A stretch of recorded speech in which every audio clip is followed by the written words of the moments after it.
everyone, my name is Michelle Montero and I help women entrepreneurs tackle the behind the scenes tasks so they can live a productive, fulfilling, and stress-free life while scaling a thriving online business.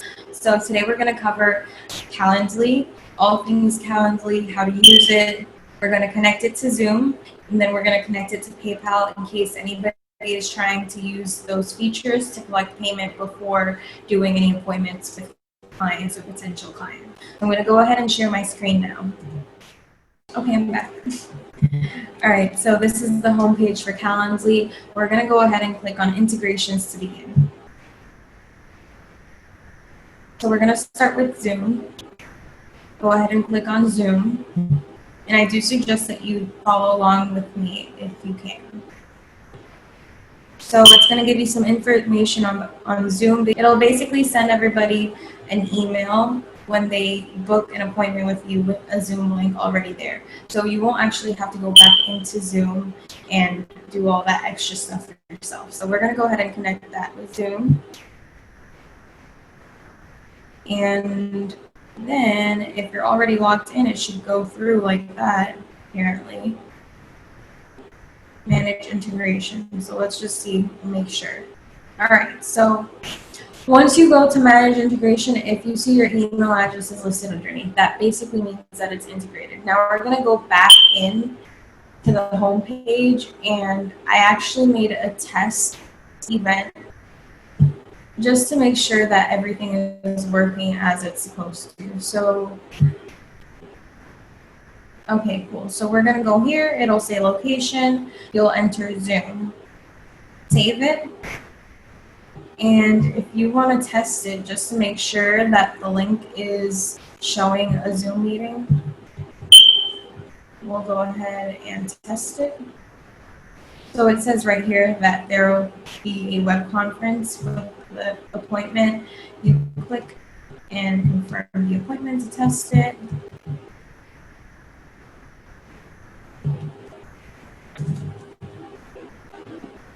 And have a Zoom link. Next, we're going to go and integrate with PayPal. So go ahead and click PayPal. Connect it with PayPal. This is again in case you want to collect payment before scheduling or booking an appointment with any potential clients or clients.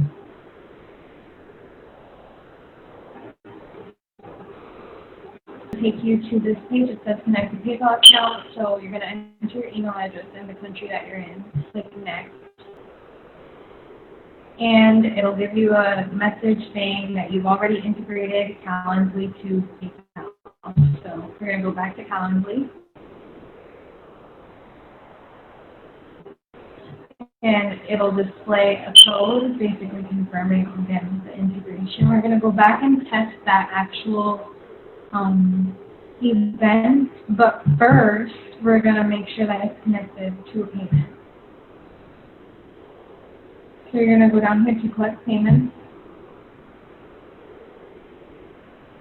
You can either connect it to Stripe or PayPal. We just did PayPal, so we're going to click PayPal, select your amount, 10, 20, whatever it is, and then save and close. So now when we go back into it,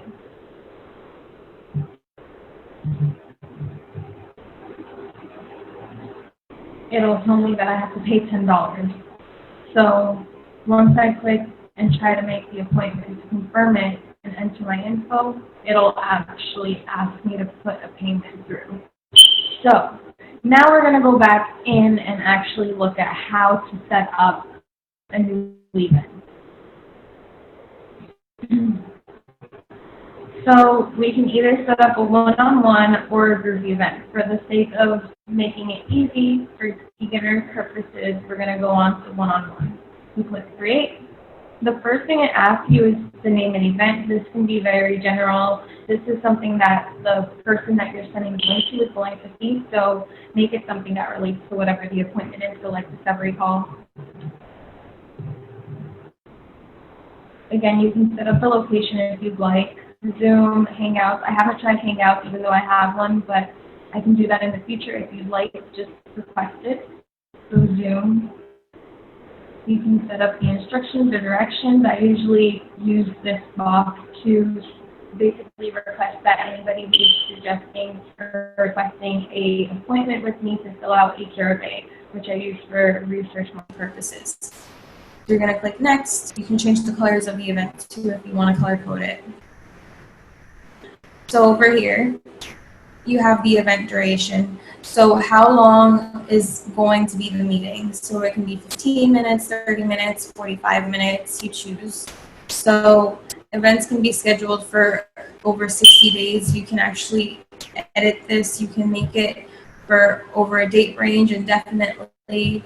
I personally don't want people scheduling up, from now to December. So I just limit it to 60 days. So then here you have your availability. You can actually connect this with your Google Calendar if you have one. And whenever you have appointments on your Google Calendar, it'll actually let you know when an appointment is going to kind of interfere, or it'll just not even show it here. So it'll block it out. Nobody can make the appointment at that time. So we can either go to advanced, and over here, availability increments, set the frequency of available time slots for your invitees. So show availability in increments of 30 minutes. So every 30 minutes, there's going to be a new availability. So 9, 9:30, 10, 10:30. Event max per day. So I don't have a maximum number of how many events can be scheduled in a day right now. Right here, scheduling notice. So I need a minimum of 4 hours before anybody can schedule an appointment. You can set this however you like. If you want 1 hour ahead of time, if you need 24 hours ahead of time. You can do event buffers. So this is basically how many minutes you want to wait before having another appointment. So if somebody books an appointment at 9:30 to 10:30, if you set a buffer for 30 minutes and the appointment ends at 10:30, you're not going to be able to have a time slot again open until 11.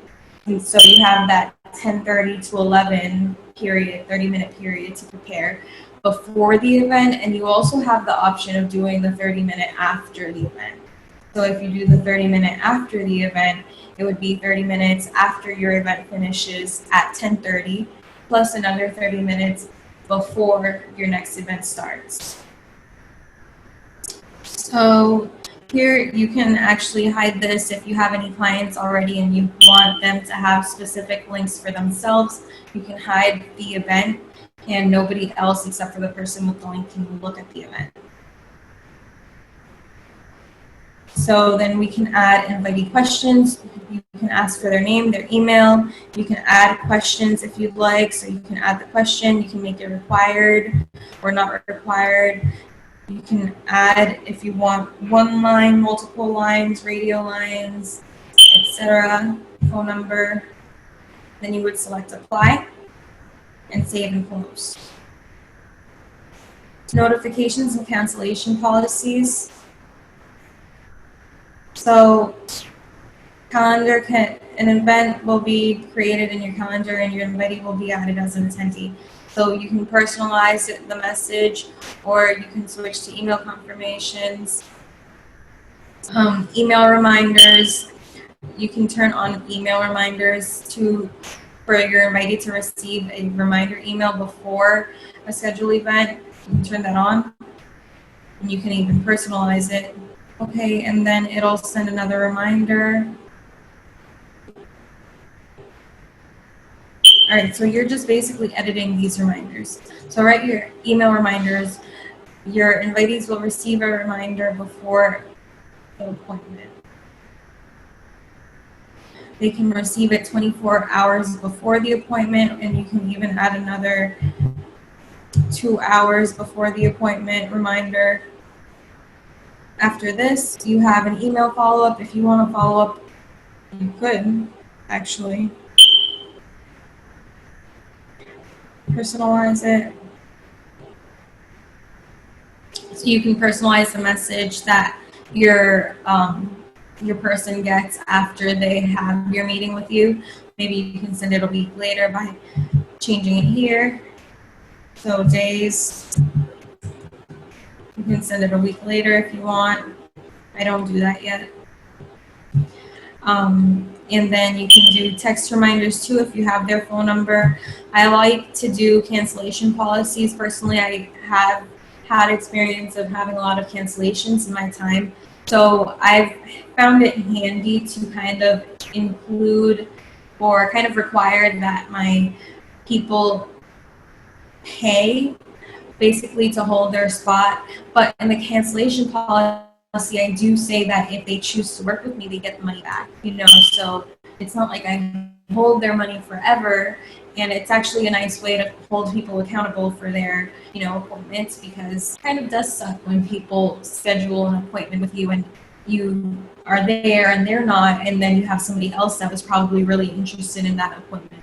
So I kind of make it well aware that your time is valuable and that it's a privilege, and cancellation policies, I feel like, are a great way of basically politely and professionally saying that.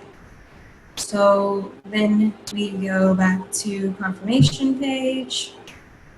You can actually add a custom link. So if you have like a landing page where you take your people when they book an appointment, or just a specific landing page you want to use, you can add the custom link right here. Turn it on, add the link, add it, save and close. I don't have one, so I'm not going to actually use one right now. And then collect payments, we already went over this. It was as simple as clicking it, putting the payment. If you want to add payment terms, you can. Like I said, mine include, if you do end up choosing to work with me, you get your money back. I'll credit it back to you. So you can do something along those lines. If not, you can just include like the refund policy, whatever the case may be. So that's basically it for Calendly. If you do have any questions, feel free to ask me. I'm on Facebook at Michelle Montero, and also my business page, Michelle Montero Marketing, as well as Instagram, Michelle Montero Marketing. So that is basically it. I hope you guys understood it and you took a lot of value from it. Again, if you have any questions or feedback, recommendations of what I can do for future videos, please let me know. I'd be so happy to do them for you. So again, take care and talk to you soon.